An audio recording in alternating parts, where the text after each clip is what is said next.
आप देख रहे हैं हिमाचल समाचार। सिरमौर, सूखी ठंड से खांसी, बुखार और वायरल की चपेट में लोग, अस्पतालों में बढ़ रही मरीजों की संख्या।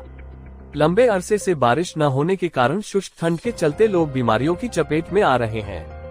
मेडिकल कॉलेज नाहन समेत जिले के अन्य अस्पतालों में कुछ दिन से मरीजों की संख्या में इजाफा हुआ है। इनमें खांसी, जुकाम, बुखार, छाती दर्द व गला दर्द आदि बीमारियों के मरीजों की संख्या बढ़ी है। मेडिकल कॉलेज नाहन की कुल OPD में से 40% मरीज इन बीमारियों के इलाज के लिए पहुंच रहे हैं।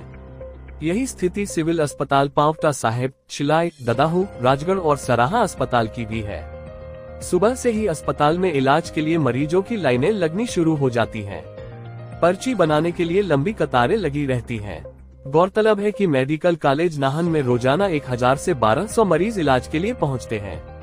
पहले इनमें से खांसी, जुकाम, बुखार, छाती दर्द, गला दर्द आदि बीमारियों के 25% ही मरीज होते थे, लेकिन बीते एक सप्ताह से इन मरीजों की संख्या 40% तक पहुंच गई है। इनमें अधिकतर बूढ़े, बच्चे व महिलाएं शामिल हैं। CMO डा अजय पाठक ने बताया कि जिला के अस्पतालों में खांसी, बुखार और वायरल के मरीजों की संख्या बढ़ रही है।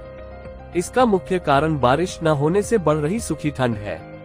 सुबह और शाम को ठंड और दिन में धूप के चलते लोग सर्द गर्म की चपेट में आ रहे हैं।